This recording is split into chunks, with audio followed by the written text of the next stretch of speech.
Hello, नमस्ते, आदाब और सत श्री अकाल। मेरा नाम पूनम अग्रवाल है और एक्सप्लेन एक्स में आपका स्वागत है।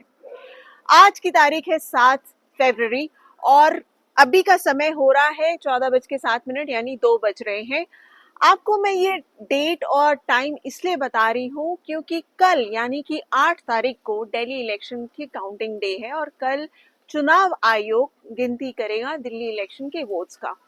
7 फरवरी यानी कि 5 तारीख को हुआ था वोटिंग और आज 1.5 दिन खत्म हो चुका है, लेकिन अभी तक इलेक्शन कमीशन ने जो डेटा पब्लिक नहीं किया है वो ये डेटा है, वोट्स पोल्ड का एब्सोल्यूट नंबर। इलेक्शन कमीशन ने हमें ये तो बता दिया है कि परसेंटेज वाइज कितने वोट गिरे हैं, यानी कि करीब 60.42% वोट पोल का डेटा उन्होंने जारी किया था 5 फरवरी रात 11:30 बजे तक। लेकिन उसका जो एब्सोल्यूट नंबर है यानी कि कितने वोट गिने गए उसके फिगर्स, फॉर इंस्टेंस एग्जाम्पल के तौर पे मैं आपको बता दूं, सपोज करिए कॉन्स्टिट्यूएंसी है मयूर विहार कॉन्स्टिट्यूएंसी में एक पर्टिकुलर कॉन्स्टिट्यूएंसी में कितने वोट पड़े टोटल, वो उन्होंने नहीं बताया। यानी कि अगर वहां पर 1 लाख वोटर जाके वोट कर सकते हैं तो उसमें से 50,000 या 60,000 लोगों ने वोट किया। तो ये पर असेंबली कॉन्स्टिट्यूएंसी जो डेटा होता है वोट्स पोल्ड का एब्सोल्यूट नंबर, वो अभी तक जारी नहीं किया। आप सबको याद होगा कि लोकसभा इलेक्शंस के दौरान भी इस पर काफी चर्चा हुई थी और इसको बार बार सिविल सोसाइटी मेंबर्स ने, एक्सपर्ट्स ने, जर्नलिस्ट ने, डिजिटल मीडिया के खास तौर पे इस पर्टिकुलर सवाल को पूछा था और चुनाव आयोग से बोला कि आप परसेंटेज में नहीं बल्कि एब्सोल्यूट नंबर यानी कि फिगर्स में बताएं कि आखिर एक पार्लियामेंट्री कॉन्स्टिट्यूएंसी में कितने वोट पड़े। और वो डेटा अभी तक पब्लिक यानी कि दिल्ली इलेक्शन का उन्होंने नहीं किया। लेकिन लोकसभा इलेक्शन में आप सबको एक बार फिर से बता दूं कि उस समय चुनाव आयोग ने बार बार ये सवाल उठने पर उन्होंने लास्ट के 2 फेज के इलेक्शंस होने से पहले उन्होंने 5 फेजेस का एक साथ वोट्स पोल डेटा जारी कर दिया था। अब ये इस पर आते हैं कि आखिर ये वोट्स पोल का डेटा इम्पोर्टेंट क्यों है। वोट्स पोल का डेटा इम्पोर्टेंट इसलिए है क्योंकि मैंने खुद कई बार इनफैक्ट 2019 के लोकसभा चुनाव से मैं लगातार इस मुद्दे पे बात करती आ रही हूँ। और अगर आपको याद हो मैंने एक आर्टिकल क्विंट के लिए लिखा था उस समय, जिसमें ये पाया गया था कि नंबर ऑफ वोट्स पोल्ड और नंबर ऑफ वोट्स काउंटेड में डिस्क्रिपेंसी यानी कि मेल नहीं कहा रहा था। क्यों नहीं कहा रहा था ये अभी तक चुनाव आयोग ने उसका कभी कोई क्लियर जवाब नहीं दिया। लेकिन उस पर्टिकुलर डेटा क्रंचिंग के बाद मुझे ये पता चला था कि या तो वोट्स ज्यादा गिने गए थे या वोट्स कम गिने गए थे और उसके पीछे क्या कारण था पर पार्लियामेंट्री कॉन्स्टिट्यूएंसी के बेसिस पे चुनाव आयोग ने कोई क्लैरिटी नहीं दी। ये 2019 का बात था। अब अगर आप देखिए 2024 के इलेक्शन में भी सेम प्रॉब्लम सामने आया। करीब, अगर मुझे अच्छे से याद हो तो करीब करीब 5 पार्लियामेंट्री कॉन्स्टिट्यूएंसी को छोड़कर बाकी सारे पार्लियामेंट्री कॉन्स्टिट्यूएंसी में या तो वोट्स ज्यादा गिने गए या तो वोट्स कम गिने गए। अब ये जो डिस्क्रिपेंसी है इसके बारे में ADR association for democratic reform, जिन्होंने बार बार इस मुद्दे पर बातचीत की, प्रेस कॉन्फ्रेंसेस भी किए हैं और कई सारे इंडिपेंडेंट रिसर्चर्स ने भी इस मुद्दे को उसका डेटा क्रंचिंग किया। अब ये डिस्क्रिपेंसी क्यों आ रहा है इसकी क्लैरिटी आज तक इलेक्शन कमीशन ने नहीं दी, खास तौर पे 2024 के चुनाव के बाद। तो ये मुद्दा बहुत ही इम्पोर्टेंट इसलिए है क्योंकि एक्सपर्ट्स का मानना है कि अगर किसी भी ईवीएम मशीन में सपोज करिए 800 वोट गिरे हैं एक पोलिंग बूथ में, तो वहां 800 वोट ही गिने जाने चाहिए, कम या ज्यादा कैसे हो सकता है। अब कुछ एक्सपर्ट्स ये भी कहते हैं, कुछ क्रिटिक ये भी कहते हैं कि हो सकता है कि कुछ वोट्स करप्ट हो गए हों और उसके कारण ईवीएम नहीं गिनी गई हो एक पर्टिकुलर कॉन्स्टिट्यूएंसी में।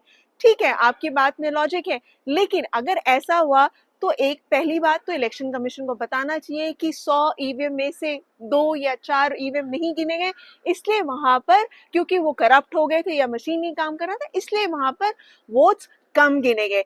लेकिन क्या आप एक्सप्लेन कर सकते हैं कि जहां पर वोट्स ज्यादा गिने गए हो वो कैसे हो सकता है। अगर वहां एक पर्टिकुलर पार्लियामेंट्री कॉन्स्टिट्यूएंसी में 50,000 वोट गिरे हैं तो आप वहां पर 50,000 वोट से ज्यादा कैसे गिन सकते हैं, इसका तो कोई लॉजिक ही नहीं है। कुछ कोई आंसर ही नहीं है, मेरे पास तो नहीं है। एटलीस्ट इलेक्शन कमीशन ने भी इस पर कोई जवाब नहीं दिया, और एक बार नहीं बार बार ये सवाल उठता आ रहा है। और 2024 के लोकसभा इलेक्शन में भी कई सारे पार्लियामेंट्री कॉन्स्टिट्यूएंसी में वोट्स ज्यादा गिने गए थे, और उसका जवाब भी इलेक्शन कमीशन ने अभी तक नहीं दिया। अब ये मुद्दा वापस से इसलिए आ रहा है क्योंकि दिल्ली इलेक्शन हो चुका है और अभी तक हमें वोट्स पोल्ड कितने, उसके एब्सोल्यूट नंबर यानी कि फिगर्स अभी भी हमें नहीं पता।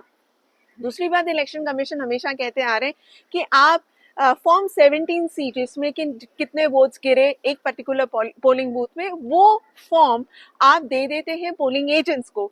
माना ये बात कि हर एक पॉलिटिकल पार्टी के पोलिंग एजेंट्स के पास होता है वो फॉर्म, वो उसको कैलकुलेट कर सकते हैं कि उनके उनके असेंबली कॉन्स्टिट्यूएंसी में कितने वोट्स गिरे। लेकिन क्या जनता को इस बात का जानने का हक नहीं है? क्या हमारे पास कोई राइट्स नहीं है? क्या हमारा फंडामेंटल राइट नहीं कि हम जाने कि क्या कितने वोट्स गिरे कहाँ, और क्या election fair and free manner में कंडक्ट किया जा रहा है? तो ये बार बार जो इलेक्शन कमीशन के प्रोसेस, जो इलेक्शन कंडक्ट करने के प्रोसेस पे सवाल उठ रहे हैं, ये यही कारण है, ट्रांसपेरेंसी की प्रॉब्लम है। आप क्यों नहीं एब्सोल्यूट नंबर जारी कर देते हैं जितने वोट्स गिरे, जैसे आपने लोकसभा इलेक्शंस में किया वैसे अभी कर दे। और एक बात नोट करिए कि ये जो नंबर है एब्सोल्यूट नंबर, वो इलेक्शन कमीशन को काउंटिंग से पहले जारी करना पड़ेगा, नहीं तो उसका कोई फायदा ही नहीं, उसका कोई मतलब ही नहीं।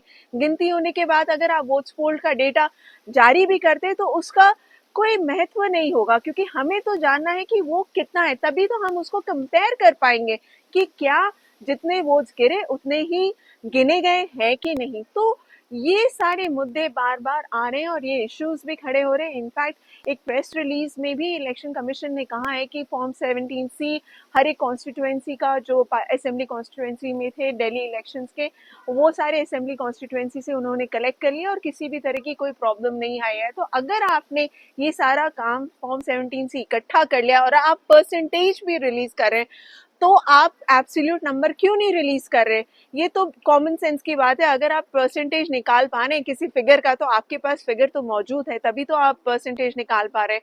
तो अगर आपको पता है कि 60% से ज्यादा वोट गिरे हैं, तो आप उसका कॉन्स्टिट्यूएंसी वाइज एब्सोल्यूट नंबर क्यों नहीं जारी कर रहे? इलेक्शन कमीशन से एक बार नहीं बार बार, इनफैक्ट मैं तो ये सवाल बार बार पूछ पूछ के अब कहीं ना कहीं एक तरह के वो फ्रस्ट्रेशन में आ जाता है इंसान के अंदर कि क्यों नहीं इलेक्शन कमीशन इस पे कुछ क्लैरिटी देता है। तो ये सवाल एक बार फिर से मैं कर रही हूँ, कहीं ना कहीं ये डेटा नहीं अगर इन्होंने जारी किया तो इलेक्शन काउंटिंग के बाद ये सवाल फिर से उठाए जाएंगे कि आखिर इलेक्शन कमीशन ने ये डेटा क्यों नहीं जारी किया।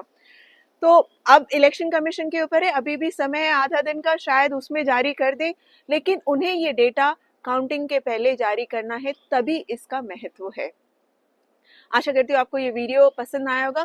Please do right comment in the comment section और मुझे बताइए आपको ये वीडियो कैसा लगा, और भी टॉपिक्स जिस पर आप जानना चाहते हो, चाहे वो इलेक्शन से जुड़ा हो, चाहे कोई भी और इशू से जुड़ा हो, उस पर अगर आप वीडियो चाहते हो तो please do write to me in the comment section, and please do write like, share and subscribe to my channel. Thank you so much for watching.